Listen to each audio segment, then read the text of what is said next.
Diduga akibat korsleting, satu rumah hangus terbakar.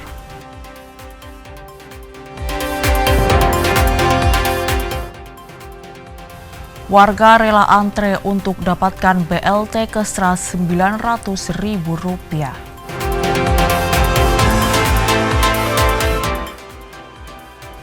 Drone fishing mancing ikan besar jadi lebih mudah.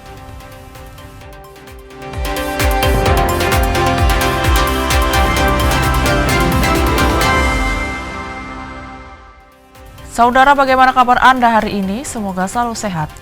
Selain 3 informasi tadi, sejumlah informasi menarik lainnya akan kami hadirkan untuk melengkapi Kompas Jateng hari ini. Selama 60 menit ke depan, Kompas Jateng menyajikan informasi independen dan terpercaya seputar Semarang, Jawa Tengah, dan Yogyakarta. Bersama saya, Novelia Hasanah.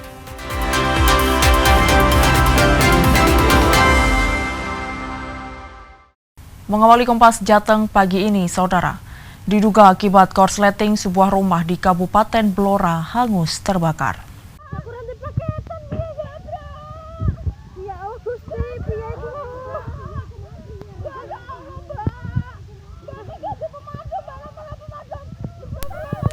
Kebakaran rumah terjadi di Dusun Karangpace, Desa Klopo Dhuwur, Kabupaten Blora, Jawa Tengah.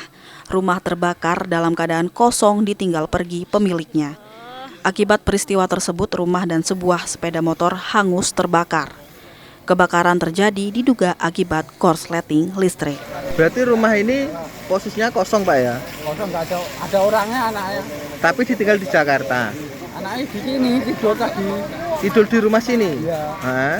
Terus? Katanya keluar, tapi rumah sudah kebakaran. Oh, dugaannya apa, Pak, ini, Pak? Hah? Dugaannya apa? Konslet atau apa? Belum tahu, Pak, ya? Nggak tahu, kemungkinan dari listrik. Sebanyak 2 unit mobil pemadam dikerahkan ke lokasi. Kerugian akibat kejadian ini ditaksir mencapai puluhan juta rupiah.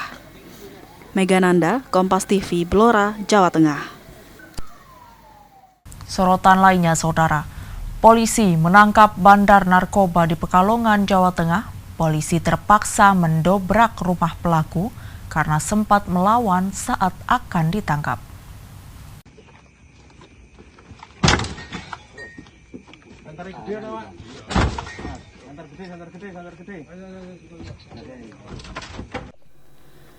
Petugas gabungan dari Polres Pekalongan, Polres Pekalongan Kota, dan Brimob Polda Jawa Tengah terpaksa mendobrak pintu sebuah rumah yang diduga menjadi tempat persembunyian bandar narkoba di Kampung Damai Lestari, Pringrejo, Kota Pekalongan. Seorang pria yang diduga sebagai bandar narkoba di wilayah Pekalongan ditangkap. Anggota melaksanakan upaya paksa, yaitu penangkapan terhadap saudara Afiandi. Akan tetapi di rumah saudara Afiandi tersebut, anggota mendapatkan perlawanan, yaitu sempat atau telah dilakukan oleh tersangka saudara Afiandi, yaitu penembakan yang mengenai kaca samping depan sebelah kiri mobil anggota Satres Narkoba, anggota Satreskrim, baik itu dari Polres Pekalongan maupun Polres Pekalongan Kota dengan dibantu pasukan Brimob melaksanakan penggerbekan atau penangkapan di rumah saudara Afiandi. Dan setelah kita berhasil masuk, saudara Afiandi berada di dalam. Setelah dilakukan penangkapan dan penggeledahan, didapat barang bukti, yaitu satu pucuk airsoft gun merek Beretta tipe M84 dan 24 butir psikotropika jenis alprazolam. Setelah dilakukan penggeledahan selesai, kemudian tersangka beserta barang bukti dibawa ke Polres Pekalongan untuk dilakukan penyidikan. Dari lokasi penggerebekan, petugas menyita sejumlah senjata tajam dan senjata airsoft gun. Petugas tidak menemukan barang bukti narkoba dari lokasi dan diduga dibawa kabur pelaku lainnya. Ari Himawan, Kompas TV, Pekalongan, Jawa Tengah. Yang juga menjadi sorotan pagi ini, saudara. Aksi penjambretan menimpa ibu-ibu pengendara sepeda motor di Jalan Mandung, Pengasih, Kabupaten Kulon Progo, Yogyakarta. Aksi pelaku sempat terekam kamera CCTV. Selalu waspada dan jangan lengah, karena aksi kejahatan selalu mengintai dimanapun, termasuk di jalan raya. Seperti yang terjadi di Jalan Mandung, Pengasih, Kabupaten Kulon Progo, Yogyakarta, seorang ibu menjadi korban penjamretan yang dilakukan pengendara sepeda motor. Korban tiba-tiba dipepet dua orang laki-laki pengendara sepeda motor dari arah yang sama. Dalam hitungan detik, pelaku merebut tas yang dibawa korban dan langsung melarikan diri. Korban sempat berteriak dan berusaha mengejar korban, namun upayanya tidak membuahkan hasil. Tas yang berisi uang tunai sebesar 2 juta rupiah, STNK dan SIM, perhiasan emas seberat 5 gram, serta telepon genggam milik korban raib dibawa pelaku. Kronologisnya, kedua orang ini, korban bersama dengan temannya itu perjalanan dari Pengasih arah ke Wates menggunakan sepeda motor, kemudian sampai di lokasi ada satu kendaraan sepeda motor berboncengan itu memepet korban dengan saksi, kemudian mengambil barang yang ada di motor korban. Pelakunya dua-duanya gemuk, sama-sama gemuk, Pak. Pakai baju apa? Hitam. Pakai motor. Motornya Matic, jenisnya Honda PCX. Kalau nggak salah hitam, tapi nggak tahu ditutup nggak. Nggak kelihatan. Diduga pelaku kerap melakukan penjamretan di sejumlah lokasi lain di Kulon Progo. Kasus ini ditangani unit Reskrim Polsek Pengasih dan Polres Kulon Progo. Ahmadi, Kompas TV, Kulon Progo, Yogyakarta. Warga rela antre untuk dapatkan BLT Kesra 900.000. Informasinya usai jeda.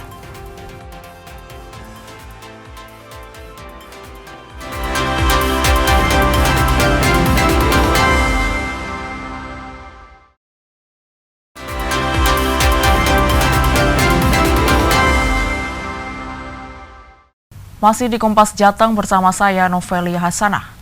Imbas kasus meninggalnya dosen Universitas 17 Agustus atau UNTAK Semarang, Dwinanda Lincia Levi, Polda Jawa Tengah mencopot AKBP Basuki dari jabatannya sebagai Kepala Subdirektorat Pengendalian Massa Direktorat Samapta.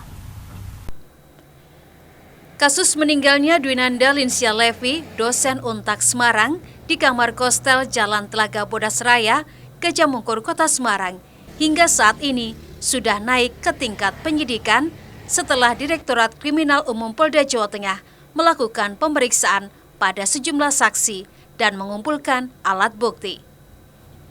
Dalam mempermudah proses penyidikan, Polda Jawa Tengah mencopot jabatan AKBP Basuki sebagai Kepala Subdirektorat Pengendalian Massa Direktorat Samapta. Kabitumas Polda Jawa Tengah mengatakan AKBP Basuki akan menjalani sidang kode etik atas perbuatan yang dilakukannya dalam waktu dekat. Dalam sidang kode etik tersebut, nantinya AKBP Basuki akan bisa dilakukan PTDH jika terbukti melakukan pelanggaran yang mencederai citra polisi. Untuk update terhadap AKBP, ini jabatannya sejak tanggal 1 November yang lalu sudah dimutasikan menjadi Pamen Yanma Polda Jawa Tengah dalam rangka pemeriksaan. Dan saat ini Bitpropam sedang melakukan proses verbalisem terhadap berkas tersebut dan dalam waktu dekat akan segera dilakukan sidang kode etik yang bersangkutan yang diharapkan ini. Sementara itu, penyidik Direktorat Kriminal Umum Polda Jawa Tengah menerapkan pasal 359 KUHP terkait kelalaian yang mengakibatkan seseorang meninggal dunia untuk kasus kematian dosen Levi. Penyidik juga masih menunggu keterangan dari saksi ahli patologi serta forensik dari RSUP Dr. Karyadi Semarang yang melakukan otopsi terhadap korban. Selasa kemarin kami telah melakukan kegiatan gelar perkara internal dan kami tingkatkan ke penyidikan.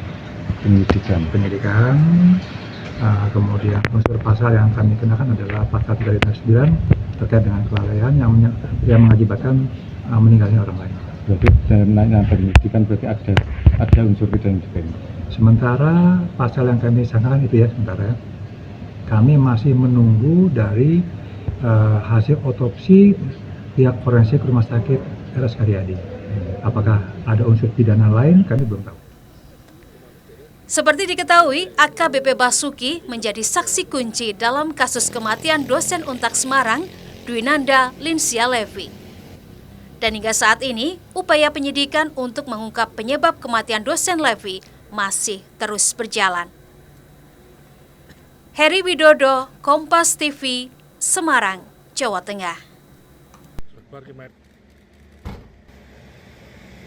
Sementara itu, Saudara, Polda Jawa Tengah tak kunjung menetapkan saksi kunci kematian dosen Untak Semarang, AKBP Basuki, sebagai tersangka. Kuasa hukum keluarga meyakini AKBP Basuki bisa ditetapkan sebagai tersangka dalam kasus kematian dosen Levi yang sampai saat ini masih menjadi misteri. Keluarga dosen Untak Semarang Dwinanda Linsia Levi mendesak polisi mengumumkan hasil penyelidikan termasuk kejelasan ada tidaknya tindak pidana terkait kematian dosen Levi. Kuasa hukum keluarga korban Zainal Abidin Petir mengungkapkan ia meyakini AKBP Basuki akan menjadi tersangka dalam kasus meninggalnya Dwinanda Linsia Levi, dosen Universitas 17 Agustus atau Untak Semarang. Pasalnya, dari hasil olah tempat kejadian perkara serta pemeriksaan beberapa saksi, terungkap AKBP Basuki melanggar pasal 359 KUHP tentang kelalaian yang menyebabkan seseorang meninggal dunia. Dasar penerapan pasal 359 KUHP dari penyidik Direktorat Kriminal Umum Polda Jawa Tengah berdasar atas hasil pemeriksaan kamera pengawas yang ada di lokasi kejadian saat AKBP Basuki pada Senin dini hari 17 November terlihat keluar masuk kamar korban dan baru melaporkan kejadian tersebut pada siang harinya. AKBP ini prosesnya sudah naik sidik, jadi saya yakin nanti akan jadi tersangka. Itu menurut keyakinan saya. AKBP akan dijadikan tersangka dugaan pasal 359 atas kelalaiannya menyebabkan meninggal dunia. Lalainya apa? Ya, lalainya kan sehari sebelum kematian bersama dia. Jadi AKBP bersama dia, tidur satu kamar bersama dia sampai mulai katanya sakit ya, tapi masih hidup sampai meninggal. Itu kan ada di penguasaan AKBP sehingga menyebabkan mati. Nah, ini pasalnya bunyinya seperti itu. Kenapa bisa? Kuasa hukum keluarga korban Zainal Abidin Petir juga menegaskan Polda Jawa Tengah harus melakukan pemecatan terhadap AKBP Basuki karena dinilai lalai memberikan pertolongan terhadap korban yang menderita sakit saat berada di Kostel, Jalan Telaga Bodas Raya, Karangrejo, Gajah Mungkur, Kota Semarang. Heri Widodo, Kompas TV, Semarang, Jawa Tengah. Kita beralih ke informasi lainnya, Saudara. Demi mengambil bantuan langsung tunai kesejahteraan masyarakat, warga di Kabupaten Gunung Kidul, Yogyakarta rela mengantre berjam-jam di kantor pos.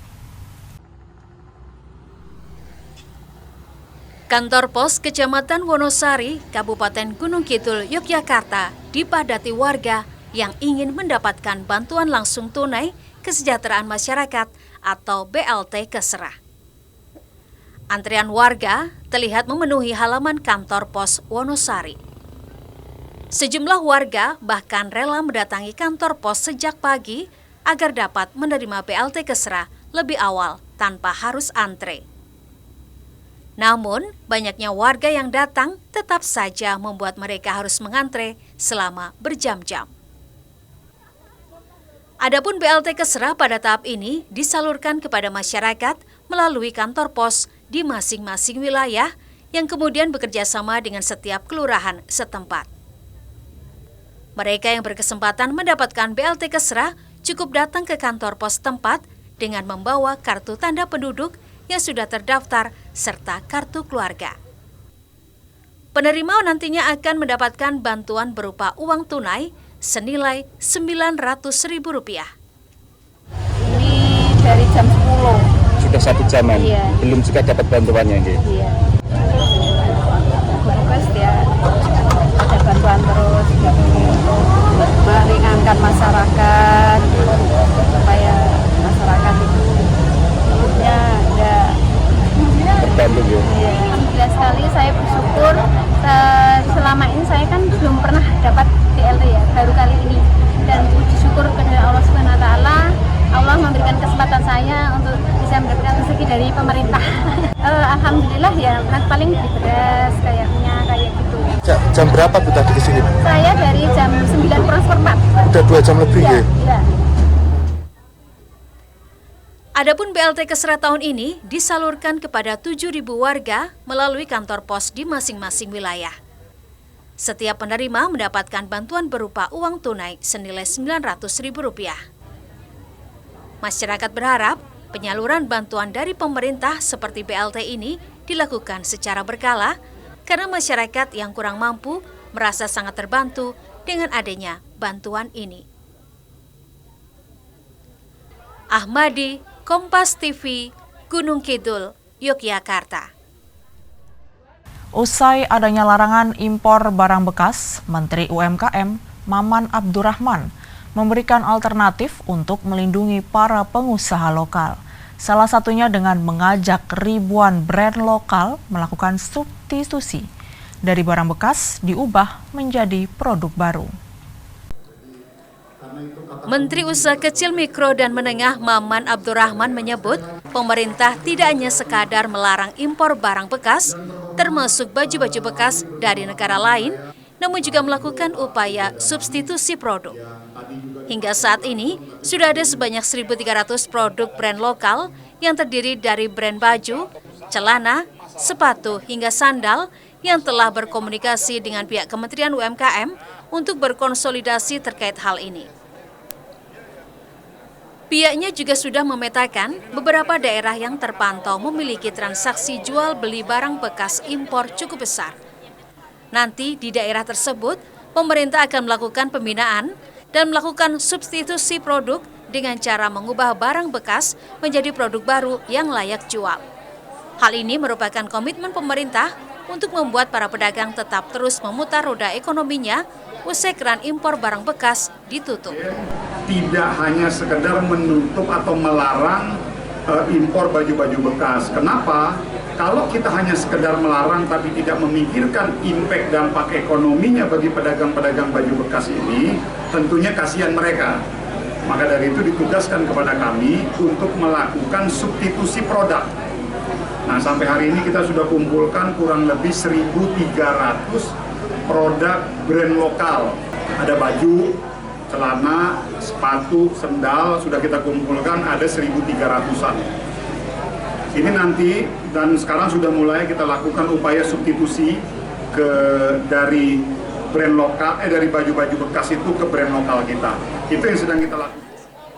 Sebenarnya, pemerintah Indonesia secara resmi telah melarang impor pakaian bekas untuk melindungi industri dalam negeri, khususnya UMKM, dari persaingan dagang yang tidak sehat dan melindungi kesehatan masyarakat dari risiko penyakit menular yang memungkinkan terbawa dalam pakaian bekas.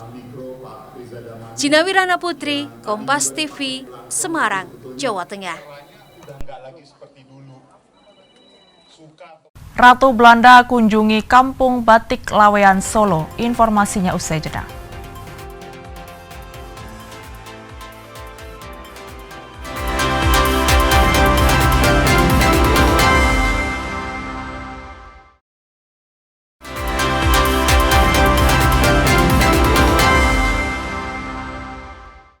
Anda masih di Kompas Jateng bersama saya Novelia Sanah. Pemerintah Provinsi Jawa Tengah bersama Bank Indonesia terus mengendalikan laju inflasi untuk menjaga daya beli masyarakat. Beragam strategi dilakukan, mulai dari gerakan pangan murah, diversifikasi pangan, hingga pemangkasan rantai pasok distribusi. Kepala Perwakilan BI Jawa Tengah Rahmat Dwi Saputra mengatakan Jawa Tengah merupakan daerah produsen hasil bumi. Akan tetapi, inflasi di Jawa Tengah satu diantaranya dipengaruhi oleh komoditas pertanian, seperti beras, cabai, dan bawang merah yang masuk kategori volatile food. Tercatat, inflasi Jawa Tengah pada Oktober 2025 berada di level 2,86%, sementara laju pertumbuhan ekonomi pada triwulan 3 2025 berada pada 5,37% atau lebih tinggi daripada nasional yang tumbuh 5,04%. Untuk menjaga keterjangkauan harga beras, beberapa strategi telah dilakukan oleh Bank Indonesia bersama pemerintah daerah seperti melakukan stabilisasi dari mulai hulu hingga hilir. Upaya itu meliputi pemberian benih Gogo Gamagora, bantuan alat pertanian, serta optimalisasi badan usaha milik petani atau BUMP untuk memotong rantai distribusi. Ya, insya Allah inflasi tetap terjaga karena memang ternyata yang tadi musim hujan diperkirakan intensitasnya tinggi, alhamdulillah intensitasnya sudah mulai menurun. Insya Allah panen akan nggak terganggu. Dan Jawa Tengah saya rasa stoknya cukup memadai untuk stok sampai dengan akhir tahun. Selain itu, BI juga membuat terobosan dengan menyalurkan benih padi biosalin yang mampu bertahan di kawasan pesisir seperti Pekalongan dan Demak. Dengan demikian, wilayah bekas banjirop tetap dapat memenuhi kebutuhan beras dengan harga terjangkau. Diversifikasi pangan juga memiliki potensi besar, diantaranya dengan melalui pengembangan sorghum dan penggunaan tepung berbahan dasar singkong. Diversifikasi ini penting sehingga konsumsi tidak hanya fokus pada daging ayam namun juga dengan ikan yang memiliki protein tinggi atau sorghum. Tim Liputan Kompas TV, Semarang, Jawa Tengah. Informasi lainnya, Saudara, dinilai memiliki kualitas data yang baik. Pemerintah Provinsi Jawa Tengah mendapatkan penghargaan dari Kementerian Kependudukan dan Pembangunan Keluarga atau Kemenduk Bangga BKKBN pada urutan ketiga dengan kategori kualitas data terbaik tingkat provinsi. Data keluarga selama ini menjadi acuan pemerintah Provinsi Jawa Tengah untuk menentukan kebijakan pemerintah ke depannya. Piagam penghargaan diberikan langsung oleh Menteri Dukbangga Wihaji kepada Wakil Gubernur Jawa Tengah Tat Yasin dalam rangkaian kegiatan diseminasi nasional pemutakhiran pendataan keluarga tahun 2025 di Auditorium Kemenduk Bangga, Jakarta, Rabu 26 November. Jawa Tengah menempati urutan ketiga kategori kualitas data terbaik tingkat provinsi. Wakil Gubernur Jawa Tengah Gus Yassin yang menerima penghargaan mengatakan Jawa Tengah terbaik dalam penyajian data. Data-data tersebut memberikan gambaran kondisi keluarga yang ada saat ini, seperti data keluarga berencana, kelompok rentan, dan lainnya. Data keluarga ini menjadi acuan pemerintah Provinsi Jawa Tengah untuk menentukan kebijakan pemerintah ke depannya. Pendataan ini nantinya akan digabung dengan pendataan DTSen atau Data Tunggal Sosial dan Ekonomi Nasional. Kita dapatkan penghargaan untuk pemutakhiran data di BKKBN atau Kementerian Kependudukan dan Perencanaan Keluarga. Alhamdulillah kita terbaik di dalam tepat waktunya, penyajian datanya, dan ini penghargaan terakhir yang disampaikan oleh Pak Menteri, Pak Wihaji, bahwa pendataan ini adalah pendataan yang terakhir, nantinya akan digabung dengan pendataan DTSen. Di situ akan masuk semuanya, bagaimana keluarga itu, keberencananya keluarga, termasuk yang paling rentan adalah ibu rumah tangga, kepala rumah tangga, artinya tidak ada peran dari seorang tua ini yang harus kita cermati, dan seterusnya. Ini data-data keluarga ini yang menjadi acuan kita di pemerintah Provinsi Jawa Tengah untuk menentukan kebijakan-kebijakan bagaimana ke depannya. Itu harapan kami, harapan dari Lebih lanjut, Tat Yasin mengatakan banyak program yang dijalankan oleh pemerintah Provinsi Jawa Tengah untuk mengintervensi berbagai persoalan yang acuannya dari data-data tersebut. Di antaranya, Kecamatan Berdaya, Posyandu 6 standar pelayanan minimal, pendidikan anak usia dini, pemberdayaan kesejahteraan keluarga, pengentasan kemiskinan, dan lainnya. Tim Liputan, Kompas TV. Kita bergeser ke Solo, Saudara. Mengemban visi membantu penanganan finansial, Ratu Belanda Maksima sekaligus advokat khusus Sekjen PBB mengunjungi Pura Mangkunegaran dan Kampung Batik Laweyan Solo, Jawa Tengah. Dalam kunjungannya, Ratu Maksima mencoba membatik. Dan seperti apa keseruan Ratu Maksima membatik? Berikut liputannya untuk Anda.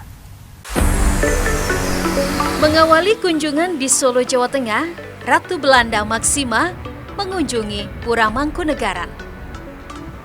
Kehadiran Ratu Maksima disambut langsung KGPAA Mangkunegara ke-10. Keduanya pun berbincang di Taman Pracima di Kompleks Mangkunegaran. Usai berbincang, Ratu Maksima menuju Kampung Batik Laweyan. Di sini, Ratu Maksima mencoba membatik dengan metode batik tulis. Ratu Maksima terlihat antusias karena ini adalah kali pertama dirinya mencoba membatik. Ratu juga berdialog bersama sejumlah pengusaha serta masyarakat. Good afternoon. It's been my first day here, my visit in Indonesia, in Solo, a wonderful place, where I had the chance to speak to different kinds of people, workers in the garment industry, students, planning for the future, but also a wonderful group of ladies that are actually doing batik, but also other types of entrepreneurs, micro-entrepreneurs that actually with that they're actually paying the education of the children.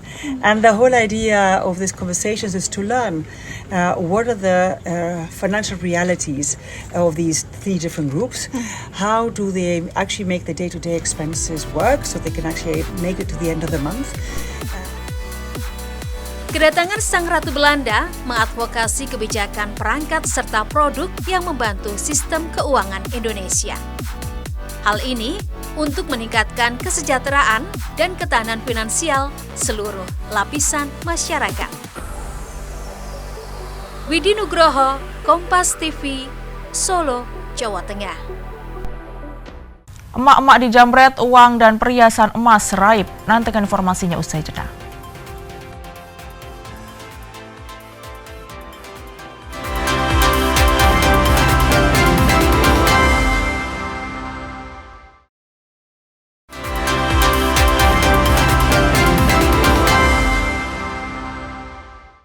Saudara, imbas kasus meninggalnya dosen Universitas 17 Agustus atau UNTAK Semarang, Dwinanda Lincia Levi, Polda Jawa Tengah mencopot AKBP Basuki dari jabatannya sebagai Kepala Subdirektorat Pengendalian Massa Direktorat Samapta.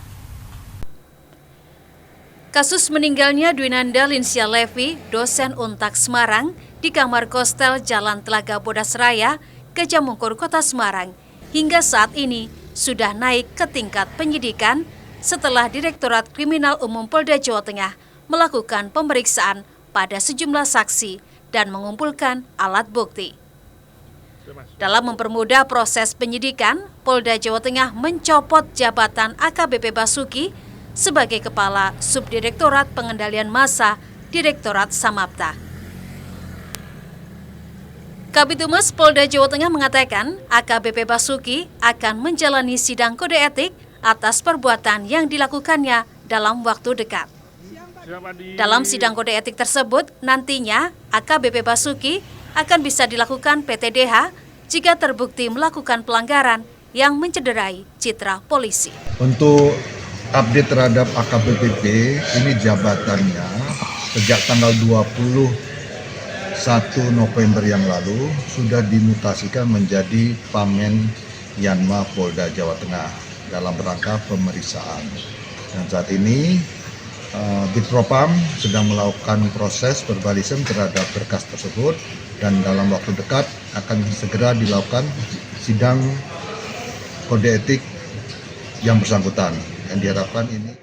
Sementara itu, penyidik Direktorat Kriminal Umum Polda Jawa Tengah menerapkan pasal 359 KUHP terkait kelalaian yang mengakibatkan seseorang meninggal dunia untuk kasus kematian dosen Levi. Penyidik juga masih menunggu keterangan dari saksi ahli patologi serta forensik dari RSUP Dr. Karyadi Semarang yang melakukan otopsi terhadap korban. Selasa kemarin kami telah melakukan kegiatan gelar perkara internal dan kami tingkatkan ke penyidikan.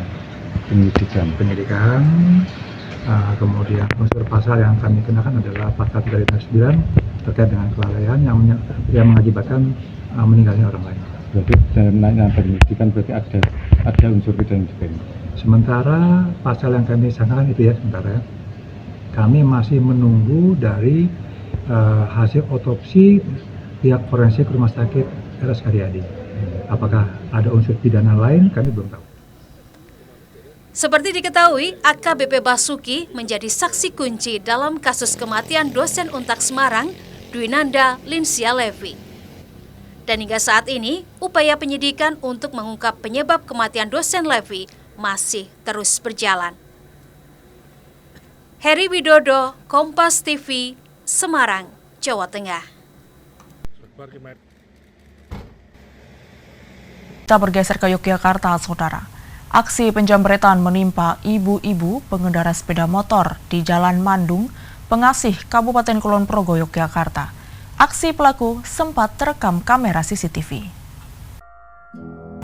Selalu waspada dan jangan lengah, karena aksi kejahatan selalu mengintai dimanapun, termasuk di jalan raya. Seperti yang terjadi di Jalan Mandung, Pengasih, Kabupaten Kulon Progo, Yogyakarta, seorang ibu menjadi korban penjamretan yang dilakukan pengendara sepeda motor. Korban tiba-tiba dipepet dua orang laki-laki pengendara sepeda motor dari arah yang sama. Dalam hitungan detik, pelaku merebut tas yang dibawa korban dan langsung melarikan diri. Korban sempat berteriak dan berusaha mengejar korban, namun upayanya tidak membuahkan hasil. Tas yang berisi uang tunai sebesar 2 juta rupiah, STNK dan SIM, perhiasan emas seberat 5 gram, serta telepon genggam milik korban raib dibawa pelaku. Kronologisnya, kedua orang ini, korban bersama dengan temannya itu perjalanan dari Pengasih arah ke Wates menggunakan sepeda motor, kemudian sampai di lokasi ada satu kendaraan sepeda motor berboncengan itu memepet korban dengan saksi, kemudian mengambil barang yang ada di motor korban. Pelakunya dua-duanya gemuk, sama-sama gemuk, Pak. Pakai baju apa? Hitam. Pakai motor? Motornya Matic, jenisnya Honda PCX. Kalau nggak salah hitam, tapi nggak tahu ditutup nggak. Nggak kelihatan. Diduga pelaku kerap melakukan penjamretan di sejumlah lokasi lain di Kulon Progo. Kasus ini ditangani unit Reskrim Polsek Pengasih dan Polres Kulon Progo. Ahmadi, Kompas TV, Kulon Progo, Yogyakarta. Sorotan lainnya, Saudara. Demi mengambil bantuan langsung tunai kesejahteraan masyarakat, warga di Kabupaten Gunung Kidul, Yogyakarta rela mengantre berjam-jam di kantor pos. Kantor pos Kecamatan Wonosari, Kabupaten Gunung Kidul, Yogyakarta dipadati warga yang ingin mendapatkan bantuan langsung tunai kesejahteraan masyarakat atau BLT Kesra. Antrian warga terlihat memenuhi halaman kantor pos Wonosari. Sejumlah warga bahkan rela mendatangi kantor pos sejak pagi agar dapat menerima BLT Kesra lebih awal tanpa harus antre. Namun, banyaknya warga yang datang tetap saja membuat mereka harus mengantre selama berjam-jam. Adapun BLT Kesra pada tahap ini disalurkan kepada masyarakat melalui kantor pos di masing-masing wilayah yang kemudian bekerja sama dengan setiap kelurahan setempat. Mereka yang berkesempatan mendapatkan BLT Kesra cukup datang ke kantor pos tempat dengan membawa kartu tanda penduduk yang sudah terdaftar serta kartu keluarga. Penerima nantinya akan mendapatkan bantuan berupa uang tunai senilai Rp900.000. Ini dari jam 10. Sudah 1 jaman, Iya. belum juga dapat bantuannya gitu. Iya. Request ya, ada bantuan terus gitu, untuk meringankan masyarakat supaya masyarakat itu hidupnya enggak terbantu ya. Iya. Alhamdulillah sekali, saya bersyukur. Selama ini saya kan belum pernah dapat BLT ya, baru kali ini. Dan puji syukur kepada Allah SWT, Allah memberikan kesempatan saya untuk bisa mendapatkan rezeki dari pemerintah. Alhamdulillah ya, paling beli beras, kayak minyak, kayak gitu. Jam berapa Bu tadi ke sini? Saya dari jam 9:04. Udah 2 jam lebih ya? Iya. Adapun BLT Kesra tahun ini disalurkan kepada 7.000 warga melalui kantor pos di masing-masing wilayah. Setiap penerima mendapatkan bantuan berupa uang tunai senilai Rp900.000. Masyarakat berharap penyaluran bantuan dari pemerintah seperti BLT ini dilakukan secara berkala karena masyarakat yang kurang mampu merasa sangat terbantu dengan adanya bantuan ini. Ahmadi, Kompas TV, Gunung Kidul, Yogyakarta. Drone fishing, mancing ikan besar jadi lebih mudah. Nantikan informasi usai jeda.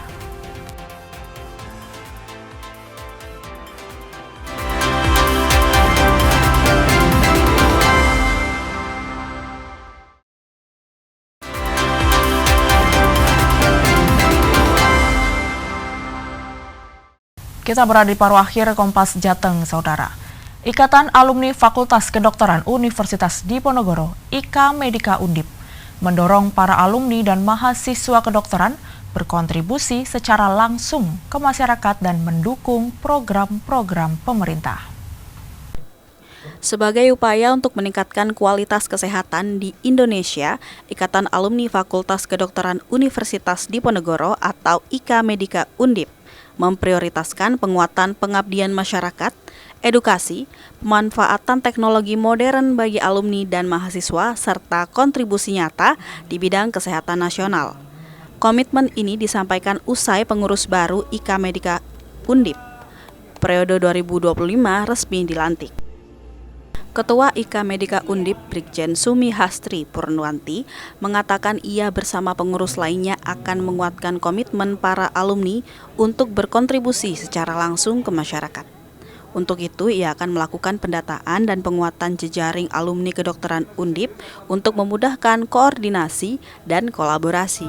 Guyupkan seluruh alumni ini ya dari Sabang sampai Merauke, karena kita harus mendata, karena tanpa kita tahu keberadaan mereka, data yang lengkap kan juga sulit untuk saling koordinasi, saling bantu untuk bidang organisasi. Dan di bidang pengabdian masyarakat kita akan turun bersama dengan teman-teman dari Fakultas Kedokteran, oleh Pak Dekan juga di bidang pengabdian masyarakat, ya, di bidang mahasiswa, akademis yang untuk penelitian, untuk pengembangan mereka nantinya menjadi dokter yang lulusan Universitas Diponegoro yang sangat ditunggu oleh masyarakat.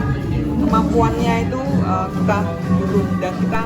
Sementara itu, Dekan Fakultas Kedokteran Undip Yan Wisnu Prajoko menegaskan kolaborasi antara fakultas dan IKA Medika Undip akan memperkuat kontribusi Undip bagi masyarakat. Ia juga mengatakan beberapa program pengabdian telah berjalan. Kita bersama-sama itu tidak hanya di dalam rumah kami, tapi kami keluar. Betul-betul punya peran di masyarakat yang nyata dan ikut menyelesaikan problematik khususnya kesehatan di Jawa Tengah khususnya, dan membantu program Pak Presiden dan pemerintah. Pada momen pelantikan pengurus baru, IKA Medika Undip memberikan layanan kesehatan gratis kepada sopir taksi dan kampanye edukasi kesehatan melalui platform digital secara serentak. Febriana Mila, Kompas TV, Semarang, Jawa Tengah. Kita ke informasi olahraga, Saudara. Sebanyak 70 wasit dan referee tenis dari berbagai daerah mengikuti uji kompetensi yang digelar oleh pengurus Pusat Persatuan Tenis Seluruh Indonesia PPPLT di lapangan tenis Dr. Sajoto, Fakultas Ilmu Keolaragahan UNES Semarang. Uji kompetensi bagi wasit dan referee ini menjadi bagian penting dari persiapan Persatuan Tenis Seluruh Indonesia menyongsong Pekan Olahraga Nasional atau PON 2028 yang akan digelar di NTT NTB. Sekjen PPPLT Andi Fajar Asti mengatakan pada 2026 sudah harus dilakukan kualifikasi para provinsi peserta PON NTT NTB 2028. Antusiasme wasit dan referee untuk mengikuti uji kompetensi cukup tinggi. Terlihat dari total peserta yang mengikuti mencapai 70 orang yang terbagi dalam 2 klaster, yakni referee dan perwasitan. Menurutnya, antusiasme penataran dan uji kompetensi wasit tenis ini cukup tinggi. Tak hanya mendapatkan materi di kelas, para peserta juga bisa langsung praktik pada kejuaraan junior tenis. Ya, penataran wasit dan referee ini penting dilakukan oleh PPPLT mengingat ajang PON sudah di depan mata ya. Jadi 2026 ini kita harus melaksanakan babak kualifikasi untuk menentukan berapa provinsi yang akan mengikuti Pekan Olahraga Nasional tahun 2028 di NTT NTB. Salah seorang peserta bernama Wisnu Agung Yudayana mengapresiasi adanya penataran serta uji kompetensi wasit dan referee ini karena menjadi kesempatan bagi peserta daerah untuk naik level, yakni tingkat nasional. Menurut saya ini sih untuk memfasilitasi yang masih menambah pengalaman. Biasanya itu dia udah punya lisensi wasit tapi dari daerah, terus ingin nambah biar bisa ke level lebih tinggi, jadi ikut di level internasional, bukan internasional. Iya, nasional ya. Ada. Kalau di daerah itu biasanya kita cuman di daerah kota-kota, terus belum bisa wasiti yang nasional kayak PON, terus Pomnas, Popnas itu belum bisa kalau masih daerah. Dari kegiatan uji kompetensi ini diharapkan dapat melahirkan para wasit dan referee muda tenis lapangan yang berkualitas dan bertanggung jawab. Selain itu juga memenuhi kebutuhan wasit dan referee pada setiap event olahraga nasional. Prahayuda Febrianto, Kompas TV, Semarang, Jawa Tengah. Saudara, pemanfaatan teknologi berkembang dan merambah ke dunia hobi. Salah satunya adalah drone fishing yang dilakukan pemancing di Kabupaten Kulon Progo, Yogyakarta. Dengan perangkat drone atau UAV ini, aktivitas pemancing jadi lebih mudah dan memungkinkan pemancing mendapatkan ikan lebih banyak. Pemancing pasiran di sekitar Pantai Trisik di Kabupaten Kulon Progo, Yogyakarta memanfaatkan perangkat drone atau unmanned aerial vehicle untuk aktivitas hobi mereka. Salah satunya Hendra Madangkara. Sudah 6 bulan terakhir, ia menggeluti hobi barunya, yakni drone fishing atau memancing menggunakan perangkat drone. Warga Bugisan, Wirobrajan, Kota Yogyakarta ini memanfaatkan perangkat pesawat tanpa awak untuk mempermudah aktivitasnya memancing. Jika sebelumnya pemancing harus melempar umpan secara manual yang membutuhkan tenaga yang besar, dengan drone fishing ini pemancing hanya butuh keterampilan menerbangkan drone untuk bisa melempar umpan hingga sejauh 300 hingga 400 meter ke tengah laut. Target ikannya pun merupakan ikan berukuran besar seperti ikan giant trevally, pompano, hingga ikan pari. Ia bahkan rela membeli perangkat drone khusus memancing ini seharga lebih dari 4 juta rupiah. Dengan bantuan drone, ia bisa memancing ikan berukuran lebih dari 5 kg dari tepi pantai tanpa harus menaiki perahu yang berisiko dan berbiaya mahal. Tak hanya mengejar kesenangan serta sensasi menarik ikan raksasa menggunakan joran, namun dari hobinya ini, Hendra bisa mendapatkan pemasukan tambahan dari hasil menjual sebagian ikan hasil tangkapan dengan harga yang lumayan tinggi. Lebih enak mas, lebih enak, lebih jauh, jadi bisa menggapai ikan yang lebih besar-besar. Itu bisa sampai berapa meter, Mas? Ini maksimalnya dari pembuatannya 700 meter, tapi untuk mancing-mancing biasanya cuma membutuhkan 400 meter, 300 meter. Hiburan enak, buat cari ikan juga enak. Kalau dibanding pakai lempar biasa, Mas, gimana? Beda, targetnya beda. Lempar biasa ikan kecil-kecil, ikan pinggiran. Kalau lempar pakai drone ikan besar-besar. Biasanya kalau ikannya ikan jenis apa sih, Mas? Jenisnya paling ada giant trevally, terus pari, kakap batu. Ukurannya biasanya sekitaran dari 5 kilo hingga 30 kiloan, Mas. Terus setelah dapat dibuat apa, Mas? Biasanya langsung dijual, kadang langsung dijual. Kalau mau diolah sendiri, kadang diolah sendiri, Mas. Paling banyak 35 kilo ikan keting. Itu dijual per kilonya 15.000, ya sekitar 200 lebih. Sehari dapat segitu, Mas? Semalam ya? Semalam. Berarti lumayan juga, Mas, hasilnya? Ya, durasi mancing paling itu 7 jam paling. Drone fishing menjadi salah satu pilihan hobi baru yang mengasyikkan bagi sebagian kalangan. Dengan perangkat drone, aktivitas memancing jadi lebih mudah dan memungkinkan pemancing mendapatkan ikan lebih banyak. Ahmadi, Kompas TV, Kulon Progo, Yogyakarta. Informasi tadi sekaligus mengakhiri Kompas Jateng hari ini. Saya Novelia Hasanah mewakili kerabat kerja yang bertugas mengucapkan terima kasih atas perhatian Anda. Selamat mengikuti acara kami selanjutnya. Kompas TV, independen terpercaya. Sampai jumpa.